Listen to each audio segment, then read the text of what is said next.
சரி அதெல்லாம் விட எதுக்கு தேவையில்லாம சொல்லிக்கிட்டு ஆ? வேணாம் சொல்லாத. அது எப்படி சொல்லாம இருக்க முடியும்? என் பொண்டாட்டி செஞ்ச வீர செயலை எல்லாருக்கும் தெரியப்படுத்தணும்ல.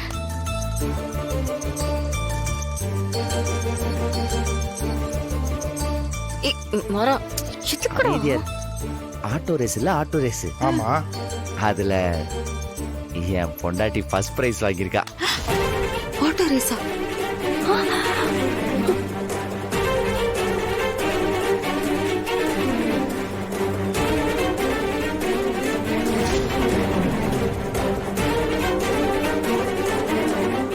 என்னது வீரா, ஆட்டோ ரேஸ் ஓட்டுறியா?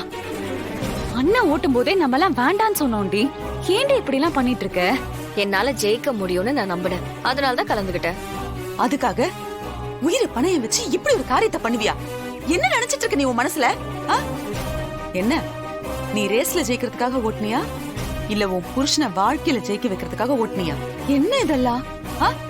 ஏண்டா அவ உயிரை பணையம் வச்சு இவ்ளோ பெரிய விஷயத்த பண்ணிருக்கா, நீ என்ன வேடிக்கை பார்த்துட்டு இருந்தியா? நீ வேற, எனக்கே ஷாக்கு தான். சம கோவத்துல தான் இருந்தேன். என்கிட்ட சொல்லவே இல்லை. எனக்கே கடைசி நிமிஷம் தான் தெரிஞ்சது. உனக்கு தான் தெரியுமே, ஒரு முடிவு எடுத்துட்டானா யார் என்ன சொன்னாலும் கேட்க மாட்டான். என்ன வீரா இது? இப்ப நினைச்சாலும் படபடன்னு இருக்கு. ஏன் இந்த மாதிரி எல்லாம் செய்யற? ஆமா அதெல்லாம் ஒண்ணு இல்லம்மா. என்ன சொன்னா? அதான் ஜெயிச்சிட்டலம்மா. இன்னும் ஏன் அத பத்தி திரும்ப திரும்ப பேசிக்கிட்டு? நடக்க போற நல்ல விஷயத்த பத்தி பேசலாமே. மாறா, எப்படி நீ சைக்கிளை வச்சுட்டு வியாபாரம் பண்ண போற நான் ரொம்ப கவலைப்பட்டுட்டு இருந்தேன். ஏதோ ஒரு வகையில நாங்க ஆசைப்பட்ட மாதிரி நீ கடையை திறந்துட்ட. நீ நல்லா வரணும்டா. டேய், அதெல்லாம் அவன் சூப்பரா வருவான்டா.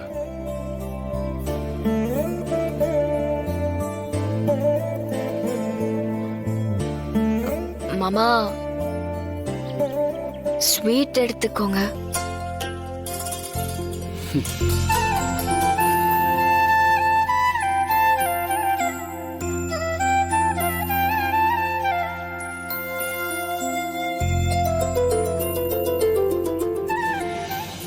நல்லா இருமா.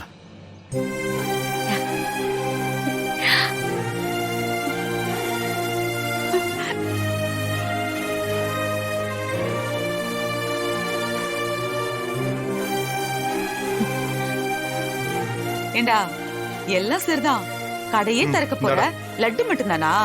கடை டெவலப் ஆகட்டும், கெடா வெட்டி விருந்தே வச்சிருவோம்.